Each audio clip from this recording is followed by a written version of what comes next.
Welcome to learn with fun chapter number 14 chemical effect of electric current पढ़ रहे हैं हम लोग क्लास 8। ये भी एक रिक्वेस्ट है स्टूडेंट की। देखो, इलेक्ट्रिक करंट के हम दो तरीके के इफेक्ट 7th में ही पढ़ चुके हैं, चाहे वो हीटिंग इफेक्ट हो चाहे वो मैग्नेटिक इफेक्ट हो। जब हम इलेक्ट्रिक करंट को पास करते हैं तो उससे हीट भी जनरेट होती है और मैग्नेटिक फील्ड भी डेवलप होती है। दोनों ही के एग्जाम्पल हम देख चुके हैं, चाहे हम वो इलेक्ट्रोमैग्नेट देखें चाहे हम वो हेयर ड्रायर देखें, ये सब इलेक्ट्रिक करंट के इफेक्ट है। ऐसे ही अगर इलेक्ट्रिक करंट से किसी सब्सटेंस की केमिकल प्रॉपर्टीज़ में चेंज हो जाता है, केमिकली स्ट्रक्चर चेंज हो जाता है, तो उसे केमिकल इफेक्ट कहते हैं। सबसे पहले बात करते हैं इलेक्ट्रोलाइट। ये जो केमिकल इफेक्ट ऑफ इलेक्ट्रिसिटी से कनेक्टेड वर्ड्स है उनके बारे में बात हो रही। इलेक्ट्रोलाइट ऐसा सब्सटेंस जिसे हम मेल्ट कर दें या पानी में डिजोल्व करें तो हमें फ्री आयंस मिल जाए जो इलेक्ट्रिसिटी कंडक्ट करे, या उसमें इलेक्ट्रिसिटी कंडक्ट होती हो तो हम उसे बोलते हैं इलेक्ट्रोलाइट, है ना। इलेक्ट्रिसिटी कंडक्ट किससे होती है? फ्री आयन से ही होती है ना, याद रखिएगा। एग्जाम्पल कैसे हो गया, हमारे नॉर्मल नमक को अगर पानी में घोल दें, सल्फरिक एसिड का एग्जाम्पल ले लें, कास्टिक सोडा जिससे हम बर्तन साफ़ करने के लिए लिक्विड बनाते हैं, कास्टिक सोडा जनरली जो पैकेट्स आते हैं बनाने के लिए लिक्विड्स उसमें मिलता है कास्टिक सोडा। नॉन इलेक्ट्रोलाइट जो हमें फ्री आयंस नहीं दे, अगर हम उसको मेल्ट करें पानी में डिजोल्व करें और वो इलेक्ट्रिसिटी भी कंडक्ट नहीं करे तो वो हो गया नॉन इलेक्ट्रोलाइट। जैसे यूरिया, बेंजीन, शुगर, ये सारे नॉन इलेक्ट्रोलाइट। जो करंट के फ्लो का अलाउ करे वो कंडक्टर, जो ना करे वो नॉन कंडक्टर या इंसुलेटर। अब आती है बात कैटायन और एनायन की। मैंने कहा चार्ज्ड पार्टिकल्स जो होते हैं वो आयंस कहलाते हैं। एटम जो होता है वो अपने आप को स्टेबल करने के लिए इलेक्ट्रॉन डोनेट करता है या एक्सेप्ट करता है। जब वो डोनेट कर देता है या एक्सेप्ट कर लेता है तो वो आयन बन जाता है। अगर किसी के पास इलेक्ट्रॉन की कमी है यानी वो पॉजिटिवली चार्ज है तो उसे कैटायन बोलते हैं। Positive cation, negative anion. अगर पॉजिटिवली चार्ज्ड आयन है तो कैटायन, नेगेटिवली चार्ज्ड आयन है तो एनायन होता है। इलेक्ट्रोलिसिस, अगर किसी इलेक्ट्रोलाइट को हम इलेक्ट्रिसिटी से पास करके स्प्लिट करें दो डिफरेंट आयंस में, कैटायन और एनायन को, तो उसमें इलेक्ट्रोलिसिस कहा जाता है। इलेक्ट्रोलिसिस में क्या होता है कि कैथोड कैसा है, कैथोड कैसा होगा, कैथोड पाएंगे कैटायन, कैटायन कैसे है, पॉजिटिव, तो पॉजिटिव चार्ज कहाँ जाएंगे, नेगेटिव टर्मिनल पे, तो कैथोड होगा नेगेटिव, एनोड होगा पॉजिटिव, जहाँ आएंगे एनायन, एनायन जो है वो नेगेटिवली चार्ज होंगे। याद रखिएगा कैथोड और एनोड में कैटायन एनायन का जस्ट अपोजिट होता है। Cation positive, anion negative, cathode negative, anode positive, just opposite होता है। क्यों? क्योंकि opposite charges attract each other. पर कैटायन जाता है कैथोड पर, एनायन जाता है एनोड पर। जैसे अगर आप कॉमन सॉल्ट का इलेक्ट्रोलिसिस करेंगे तो आपको Na+ यानी सोडियम मेटल मिलेगा कैथोड पर यानी नेगेटिव टर्मिनल पर, Cl- आपको मिलेगा पॉजिटिव टर्मिनल यानी एनोड पर। जो दो रॉड्स लगाते हैं इलेक्ट्रिसिटी से कनेक्ट कर कर, हम उसको बैटरी से कनेक्ट कर कर जो दो रॉड्स लगाते हैं जिसे हम सॉल्यूशन में डालते हैं उसे बोलते हैं इलेक्ट्रोड्स, ठीक है। जिसके थ्रू करंट एंटर या लीव होता है उसे बोलते हैं इलेक्ट्रोड्स। दो तरीके के इलेक्ट्रोड होते हैं, कैथोड और एनोड। करंट का डायरेक्शन याद रखिए पॉजिटिव से नेगेटिव की तरफ होता है, पॉजिटिव से नेगेटिव की तरफ होता है। तो सेम वे अगर पॉजिटिव से नेगेटिव की बात करें तो पॉजिटिव यानी एनोड से कैथोड तक, तो करंट एंटर एनोड से करेगा सॉल्यूशन में और लीव कैथोड से करेगा। वोल्टमीटर, वोल्टेज को मेजर करने के लिए अगर हमें कोई डिवाइस चाहिए तो वो वोल्टमीटर कहलाता है। We connect voltmeter in parallel. Why we connect voltmeter in parallel? क्योंकि पैरेलली वोल्टेज जो है वो कांस्टेंट रहता है। ए मीटर की अगर हम बात करें तो ए मीटर एक इंस्ट्रूमेंट है जो यूज़ होता है करंट के फ्लो को मेजर करने के लिए। करंट को एम्पियर में मेजर करते हैं और याद रखिएगा करंट को मेजर करने का डिवाइस एमीटर हम सीरीज़ में लगाते हैं क्योंकि सीरीज़ में करंट कांस्टेंट रहता है, पैरेलली चेंज हो जाता है। अब आया वोल्टामीटर। याद रखना वोल्टमीटर और वोल्टामीटर बहुत डिफरेंट है। वोल्टमीटर से वोल्टेज मेजर होता है और वोल्टामीटर जो है वो अपने आप में एक सेल है, इलेक्ट्रोलाइटिक सेल है ना। एक कंटेनर के अंदर हम सॉल्यूशन डाल दें, इलेक्ट्रोलाइटिक सॉल्यूशन डाल दें और दो इलेक्ट्रोड्स लगा दें तो दिस इज अ वोल्टामीटर, है ना। ये हमें सेल की तरह वर्क कर रहा है, हमें इलेक्ट्रिसिटी दे रहा है। सेल क्या है? सोर्स ऑफ एनर्जी, है ना, हमें इलेक्ट्रिसिटी दे रहा है, सोर्स ऑफ इलेक्ट्रिसिटी। अगर सेल को कनेक्ट कर दें, उनका कॉम्बिनेशन बना दें तो बैटरी। डीसी में ये होते हैं कनेक्टेड, जो हमें डीसी करंट देते हैं। बैटरी जो है या सेल है, इससे हमें डीसी करंट मिलेगा, हमें एसी करंट कभी नहीं मिल सकता है, याद रखिएगा। कैसे डिटेक्ट करना है? तो पहला बल्ब से कनेक्ट कर दो, बल्ब ग्लो होता है तो करंट है, नहीं तो नहीं है। दूसरा तरीका कि करंट फ्लो हो रहा है या नहीं हो रहा है, उससे कंडक्टर है या नहीं है। Second is using the LED, अगर लो पावर भी है और हमें उसको डिटेक्ट करना है तो भी एलईडी के थ्रू हो जाएगा, अगर वीक करंट भी है तो। थर्ड, उसके आसपास कंपास रख दे, क्योंकि हम जानते हैं कि करंट जब भी पास होता है तो मैग्नेटिक फील्ड डेवलप करता है, तो अगर आप कंपास रखेंगे तो उसमें आपको डिफ्लेक्शन मिलेगा। 3 तरीके हो गए। इसके बाद ये एक्टिविटी है छोटी सी, जहाँ हम गैप में अलग अलग सब्सटेंस को रख कर देखते हैं, अगर वो बल्ब ग्लो होता है तो दैट इज कंडक्टर, और नहीं होता है तो इंसुलेटर। और अगर वो कंडक्टर या इंसुलेटर की अगर हम बात करें तो अगर that is conductor then it is conducting, तो वो गर्म होगा, वार्म होगा, हीट होगा। अगर वो इंसुलेटर है तो करंट पास ही नहीं करेगा, तो कोई सवाल ही नहीं उठता है। ठीक है। Flow of electricity through liquids and solution. So electricity किन किन चीज़ों में फ्लो करती है या नहीं करती है उनके बारे में डिस्कस करते हैं। तो याद रखिएगा, प्योर लिक्विड्स में इलेक्ट्रिसिटी कभी भी फ्लो नहीं करती है।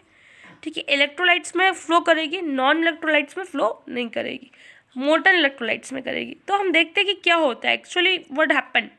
ठीक है। डिफरेंट लिक्विड्स में कैसे कैसे चीज़ें होती है। अगर हम वाटर की बात करें तो अगर आप वाटर में करंट फ्लो करने की कोशिश करेंगे, इट विल नॉट फ्लो। ठीक है।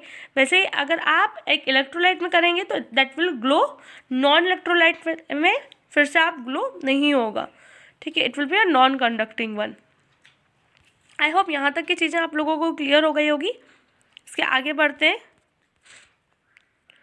इसके आगे आता है केमिकल इफेक्ट। मैंने कहा कि ऐसा फिनोमेना जो केमिकल चेंजेस कर रहा है, केमिकल प्रॉपर्टीज़ में चेंज कर रहा है इलेक्ट्रिसिटी को पास करने पर किसी भी कंडक्टिंग सॉल्यूशन से, जिस सॉल्यूशन में इलेक्ट्रिसिटी कंडक्ट होती है उसे बोलते हैं chemical effect of electric current. 2 process mainly हम पढ़ने वाले हैं, इलेक्ट्रोलिसिस और इलेक्ट्रोप्लेटिंग। इलेक्ट्रोलिसिस यानी किसी भी इलेक्ट्रोलाइट का, जैसे NaCl, उसका डिकम्पोजिशन Na+Cl- दोनों आयंस में, उसे बोलते हैं इलेक्ट्रोलिसिस।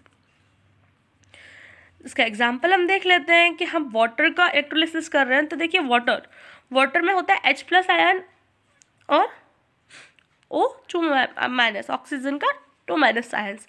तो हम देखते हैं H2O है केमिकल फॉर्मूला, यानी 2 मॉलिक्यूल्स जो हाइड्रोजन एटम के 2 एटम्स एक ऑक्सीजन के एटम से कंबाइन होते हैं, अगर एक वाटर मॉलिक्यूल की हम बात करें, है ना। तो अगर इसका डिकम्पोजिशन होता है या इलेक्ट्रोलिसिस की प्रोसेस होती है, इसको करंट पास किया, 2 टर्मिनल्स लिए, उनको फ्री छोड़ा पानी में, पानी को एसिडुलेटेड रखा, क्योंकि प्योर वाटर विजली कंडक्ट नहीं करता, उसमें फ्री आयंस नहीं होते, इसलिए हमने उसमें थोड़ा सा डाइल्यूट एसिड डाला ताकि H+ और OH- H+ आयन और H+ आयंस और ऑक्सीजन के हमें आयंस मिल पाए, O2- आयंस में हमें मिल पाए। हमने क्या किया, करंट कंडक्ट किया। अब देखिए कि H है पॉजिटिवली चार्ज, तो नेगेटिव चार्ज की तरफ जाएगा, नेगेटिव टर्मिनल यानी कैथोड पर जाएगा, यानी आपका हाइड्रोजन मिलेगा A पर। देखिए H है प्लस है, तो यानी क्या है, कैटायन कहाँ जाएगा, कैथोड क्या है, ए इज अ कैथोड, राइट, क्योंकि कैथोड किससे कनेक्टेड है, नेगेटिव से। अब देखिए बी इज एनोड पे क्या आएंगे, एनायन यानी ऑक्सीजन। अब देखो हाइड्रोजन क्योंकि ज़्यादा मात्रा में है, इसलिए आप देख पा रहे हैं कि जो राइजन लेवल है टेस्ट ट्यूब ए में वो ज़्यादा है कंपेयर टू लेवल बी। तो ये रेशियो शो करता है कि हाइड्रोजन और ऑक्सीजन 2:1 में कंबाइन होते हैं। इसके एप्लीकेशन को अगर हम देखें तो बहुत सारे केमिकल्स बनाने के लिए, रिफाइन करने के लिए यानी प्योर फॉर्म में मेटल ऑब्टेन करने के लिए, इलेक्ट्रोप्लेटिंग के लिए यानी दूसरे तरीके से हम कहें कोट करने के लिए, किसी सब्सटेंस को दूसरे सब्सटेंस से कोट करने के लिए हम यूज़ करते हैं, यानी इलेक्ट्रोप्लेटिंग एक काफ़ी वास्ट टॉपिक भी है और उसको काफ़ी जगह यूज़ भी किया जाता है। जैसे हम लोग कॉमन चीज़ें देखते हैं ना, बहुत सुंदर चीज़ें, इसमें सोने का पानी चढ़ा है, चांदी का पानी, तो पानी मतलब पानी, सोने को पानी में मिला के लगा दिया, इट्स नॉट लाइक दैट। सोने का पानी चढ़ा है, इसका मतलब उसके ऊपर एक लेयर डेवलप की गई है, थिन लेयर, पतली लेयर चढ़ाई गई है सोने की। ठीक है। तो इसे बोलते हैं इलेक्ट्रोप्लेटिंग। सुपीरियर मैटर को कवर किया चीपर मेटल पर, चीपर यानी सस्ते मेटल पर इलेक्ट्रिक करंट की मदद से, तो उसे इलेक्ट्रोप्लेटिंग कहते हैं। जैसे हम डेकोरेशन के लिए कर सकते हैं, जैसे आप देखते हैं ना हमारे जो बाथरूम फिटिंग्स है उन्हें क्रोमियम से इलेक्ट्रोप्लेट किया जाता है ना, ताकि वो उनको जंग नहीं लगे। हमने कोरोजन में भी पढ़ा था 7th क्लास में कि आयरन के ऑब्जेक्ट्स को इलेक्ट्रोप्लेट किया जाता है निकल से। क्यों किया जाता है, ताकि उनको जंग ना लगे, है ना, इस बात को ध्यान रखिएगा। अब बात आती है इलेक्ट्रोप्लेटिंग की प्रोसेस की, जो काफ़ी इंपॉर्टेंट है। तो सबसे पहले आप इस सेटअप को समझिए। आप क्या करेंगे कि बैटरी के टर्मिनल के नेगेटिव एंड से उस चीज़ को कनेक्ट करेंगे जिससे आपको इलेक्ट्रोप्लेट करना है, यानी वो आयरन का स्पून हो, है ना, हमें आयरन के स्पून को इलेक्ट्रोप्लेट करना है तो उसे कनेक्ट करेंगे। अब आपने नेगेटिव टर्मिनल से कनेक्ट किया है तो याद रखिएगा नेगेटिव टर्मिनल मतलब ये कैथोड है ना। आयरन स्पून किसकी तरह एक्ट करेगा, कैथोड की तरह एक्ट करेगा, ठीक है। आयरन स्पून को क्लीन करके रखेंगे। दूसरी तरफ आप प्योर कॉपर, जिस मेटल को आपको कोट करना है, कॉपर को कोट करना है सपोज, तो उसकी रॉड को कनेक्ट करेंगे पॉजिटिव टर्मिनल ऑफ बैटरी यानी एनोड पर, ठीक है। और फिर उस करंट को पास करेंगे, लेकिन सॉल्यूशन बनाएंगे कॉपर सल्फेट का, जिसे आप फिल करेंगे उस कंटेनर में। फिर आप करंट को, पावर सप्लाई को ऑन करेंगे। तो स्टेप्स आपको क्लियर हुए कि सबसे पहले आपको चम्मच को क्लीन करना है, फिर उसको कैथोड की तरफ अटैच करना है, जो प्योर शीट है जिसको एनोड पर अटैच करना है, सॉल्यूशन में कॉपर सल्फेट भरना है, जिस भी सब्सटेंस की आप कोटिंग करना चाहते हैं, जैसे कॉपर की करना चाहते हैं तो कॉपर सल्फेट लेंगे, अगर आप दूसरे किसी सब्सटेंस की कोटिंग करना चाहते हैं तो उसके सॉल्ट को सॉल्यूशन लेना होगा आपको। इसके बाद आपको बैटरी से कनेक्ट करना है। तो देखिए कैथोड जो है वो नेगेटिव है, तो नेगेटिव को नेगेटिव टर्मिनल से, एनोड जो है वो पॉजिटिव है तो बैटरी के पॉजिटिव टर्मिनल से आपको कनेक्ट करना है। और जैसे आप करंट पास करेंगे तो वैसे आप देखेंगे कि आयरन के स्पून पर कॉपर की एक इलेक्ट्रोप्लेटिंग हो जाती है। देखिए अब प्रोसेस क्या होती है, इस प्रोसेस के दौरान क्या होता है। देखिए सब्सटेंस जो है कॉपर सल्फेट जो सॉल्यूशन है उसको अगर हम पानी में घोलेंगे तो उसमें Cu+2 आयन्स और SO4 2- आयन है। जैसे आप इलेक्ट्रिक करंट पास करेंगे, क्योंकि कैथोड जो है आयरन का स्पून है वो नेगेटिव है और कॉपर के आयरन पॉजिटिव है, तो आयरन नेगेटिव वो पॉजिटिव, तो पॉजिटिव नेगेटिव अट्रैक्ट, तो कॉपर जाएगा आयरन के स्पून पे और बन जाएगा, यहाँ पे कॉपर आयन है ना, कॉपर आयन है, वो कॉपर सल्फेट सॉल्यूशन से जाएगा आयरन के स्पून पर और बन जाएगा कॉपर। कॉपर बनकर वो क्या करेगा, रिलीज करेगा। कॉपर बनने के बाद वो 2 इलेक्ट्रॉन एक्सेप्ट करेगा। उस टाइम पे जब वो Cu+2 आयन से कॉपर बन रहा है तब वो 2 इलेक्ट्रॉन्स को एक्सेप्ट करेगा और डिपॉजिट हो जाएगा एक लेयर बना के। In the same way simultaneously जब SO4 2- आयन जाएगा कॉपर की रॉड के पास, जो एनोड है, एनोड पॉजिटिव है, सल्फेट आयन नेगेटिव है, तो अगेन पॉजिटिव नेगेटिव अट्रैक्ट कर रहे हैं, तो वो इस टाइम पे कॉपर को डिजॉल्व होने के लिए कैटलिस्ट करेगा या फिर कॉपर जो है उसको डिजॉल्व करवाएगा, क्योंकि वो SO4 2- है, so it will again provide copper two turn has Cu+2. How copper will turn as Cu+2? By releasing 2 electrons.